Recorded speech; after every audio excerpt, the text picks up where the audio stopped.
Hello! సరే, ఇక ఏమాత్రం ఆలస్యం చేయకుండా నేరుగా ఈనాటి మన ఆసక్తికరమైన కథా విశ్లేషణలోకి దూకేద్దాం. ఈరోజు మనం ఒక అద్భుతమైన ప్రాచీన పంచతంత్ర కథను విశ్లేషించబోతున్నాం. ఇది కేవలం ఏదో ఒక పల్లెటూరి కథ అనుకుంటే పొరపాటే సుమా.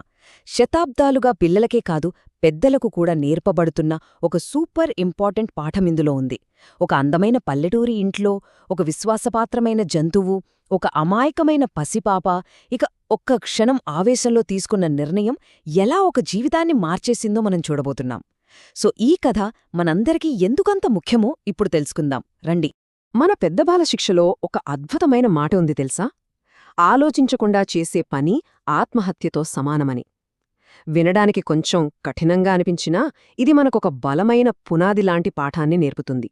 అంటే ఏ పనైనా చేసే ముందు జస్ట్ ఒక్క క్షణం ఆగి ఆలోచించి అడుగు ముందుకు వేయడం ఎంత అవసరమో ఇది మనకు చాలా సున్నితంగా చెబుతోందన్నమాట.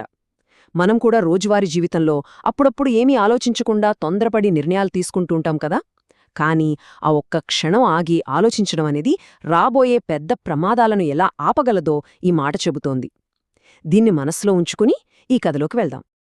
ఒక్కసారి కళ్ళు మూసుకుని ఈ ప్రశాంతమైన దృశ్యాన్ని ఊహించుకోండి. ఒక అందమైన పల్లెటూరు, ఆ ఊరిలో ఒక బ్రాహ్మణ దంపతుల ఇల్లు. ఆ ఇంట్లో ఒక చిన్న ఊయలలో వాళ్ల పసిపాప ఎంతో హాయిగా ప్రశాంతంగా నిద్రపోతుంది. ఊయల అలా నెమ్మదిగా ఊగుతోంది. ఆ పాపకు రక్షణగా ఒక నమ్మకమైన స్నేహితుడు ఉన్నాడు. తెలుసా అతనెవరో? వాళ్లు అల్లారుముద్దుగా పెంచుకుంటున్న ఒక ముంగిస. అవును, ఆ ముంగిస ఆ పాపను ఏదో సాధారణ జంతువులా కాకుండా అచ్చం సొంత అన్నయ్యలాగా చాలా ప్రేమగా జాగ్రత్తగా చూసుకునేది. ఆ ముంగిస కళ్ళు ఎప్పుడూ పాపమ్మీదే ఉండేవి. పాపకు ఏ చిన్న ఆపద రాకుండా ఒక బాడీగార్డ్లాగా కాపలా కాసేదన్మాట. అదొక చాలా అందమైన బంధం. అయితే ఇక్కడ మనం గమనించాల్సిన విషయమేమిటంటే, పరిస్థితులు ఒక్కసారిగా ఎలా మారిపోయాయో చూడండి. ఫస్ట్ ఏం జరిగిందంటే, ఇంట్లో నీళ్లైపోవడంతో తల్లి నీళ్లు తేవడానికి నదికి బయల్దేరింది. వెళ్తూ వెళ్తూ పాపను కాస్త జాగ్రత్తగా చూసుకోండి అని భర్తకు చెప్పి మరీ వెళ్ళింది. ఇక రెండో విషయం, పాపం ఆ తండ్రి కూడా భిక్షాటన కోసం బయటికి వెళ్లాల్సొచ్చింది. ఇంకేముంది, ఇంట్లో మిగిలింది కేవలం ఆ పసిపాప, దానికి కాపలాగా ఉన్న ఆ బుజ్జి ముంగిస మాత్రమే. ఊహించండి, పాప ఇంట్లో ఒంటరిగా ఉంది. కాని ఆ పాపకు ఒకే ఒక్క రక్షకుడు, ఆ నమ్మకమైన ముంగిస మాత్రమే అక్కడ అప్రమత్తంగా కాపలా ఉంది. మరి తర్వాతేం జరిగిందో చూద్దామా? ఇలా ఇంట్లో ఎవరూ లేని ఆ సమయంలో కరెక్ట్గా కొన్ని నిమిషాల తర్వాత ఒక ఊహించని ప్రమాదం ముంచుకొచ్చింది. ఒక పెద్ద నల్లత్రాచుపాము నెమ్మదిగా ఆ ఊయల దగ్గరకు రావడం మొదలుపెట్టింది. అబ్బో, వింటుంటేనే చాలా భయంగా ఉంది కదూ! అదొక చాలా భయానకమైన క్షణం. కాని మన ముంగిస ఏమాత్రం భయపడలేదు సుమా. పాపను రక్షించడం కోసం ఒక కవచంలా, ఒక వీరుడిలా ఆ పాముకు అడ్డుగా నిలబడింది. ఆ పసిబిడ్డ ప్రాణాలు కాపాడటం కోసం ముంగిస తన ప్రాణాలను పణంగా పెట్టి అత్యంత ధైర్యంగా పోరాడింది. చివరికి ఆ హోరాహోరీ పోరాటంలో ముంగిసదే గెలుపు, పామును మటికరిపించింది. ఇక్కడ అత్యంత సంతోషకరమైన విషయమేమిటంటే, ఈ ఫైట్ ముగిసిన తర్వాత కూడా మన పసిపాపకు చిన్న గీత కూడా పడలేదు. అత్యంత సురక్షితంగా హాయిగా నిద్రపోతూనే ఉంది. ఇక్కడే మన కథ ఒక కీలక మలుపు తిరుగుతోందండి. ఒక్క క్షణం ఆగి ఆలోచిద్దాం.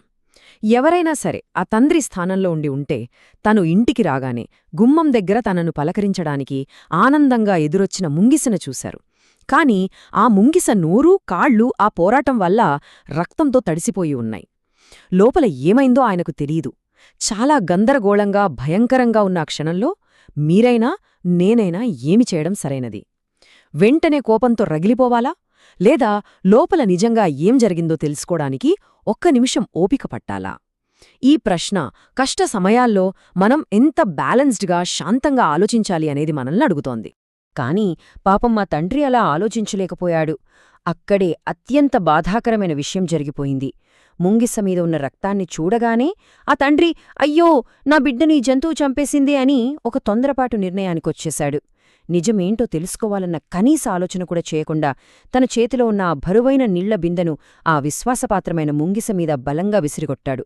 అంతే, పాపను కాపాడిన ఆ ప్రాణమిత్రుడు తన యజమాని చేతిలోని అక్కడికక్కడ ప్రాణాలు వదిలాడు.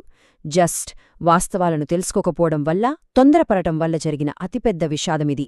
మరియు ఇదొక విషయాన్ని మనకు అద్భుతంగా కళ్లకు కట్టినట్లు చూపుతోందండి. ఆ తండ్రి లోపలికి వెళ్లి చూస్తే అక్కడి దృశ్యం ఎంత బాధాకరంగా ఉందో ఊహించండి. బయట తన బిడ్డ కోసం పోరాడిన ఒక ప్రాణమిత్రుడు విగతజీవిగా పడి ఉన్నాడు. అది ఆయన చేసిన ఒక ఘోరమైన తప్పుకు నిదర్శనం. కాని లోపల అసలు నిజం దాగి ఉంది. ఆ పసిపాప ఎప్పట్లాగే ఏ చీకో చింతా లేకుండా హాయిగా నిద్రపోతోంది. పాప పక్కనే ఆ ముంగీస చేతిలో చనిపోయి పడియున్న పాము ఆయనకు కనిపించింది. ఆ దృశ్యం చూసిన ఆ తండ్రి ఎంతలా కుమిలిపోయుంటాడో, ఎంత నరకమనుభవించుంటాడో కదా. ఒక ప్రాణాన్ని కాపాడిన జీవిని తన చేతులారా చంపుకున్నందుకు ఆ క్షణం ఆయనకు తీరని వ్యధను మిగిల్చింది. మరి ఇంత జరిగినా ఈ సంఘటన మనకు ఏం నేర్పుతోంది? ఈ కథలో అత్యంత ముఖ్యమైన, సున్నితమైన పాఠాలు ప్రధానంగా మూడున్నాయి.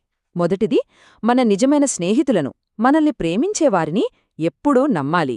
రెండవది, ఏదైనా ఒక పరిస్థితిని చూసి వెంటనే ఒక అంచనాకు వచ్చే ముందు ఒక దీర్ఘ శ్వాస తీసుకుని జస్ట్ ఒక క్షణం ఆగి ఆలోచించాలి. ఇక మూడవది, అత్యంత ముఖ్యమైనదేంటంటే ఏ పనైనా, ఎలాంటి నిర్ణయమైనా తీసుకునే ముందు పూర్తి నిజాన్ని తెలుసుకోవాలి. చూశారుగదా, తొందరపాటు అనేది ఎప్పుడూ ప్రమాదకరమని ఈ కథ ఎంత స్పష్టంగా తెలియజేస్తోందో. ముగింపుగా మనందరం మనల్ని మనం అడగాల్సిన ఒక బలమైన ప్రశ్న ఇది.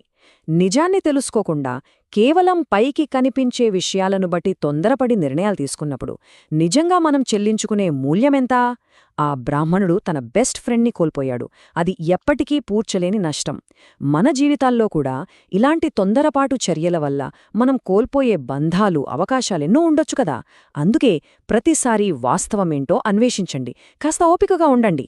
ఈనాటి మన కథా విశ్లేషణ మనందరిలో ఒక కొత్త ఆలోచనను రగిలించిందని ఆశిస్తున్నాను. ఈ అద్భుతమైన కథలోని లోతైన అర్థాన్ని ఎల్లప్పుడూ గుర్తుంచుకుందాం. మళ్ళీ మరొక ఆసక్తికరమైన అంశంతో కలుద్దాం. సెలవు.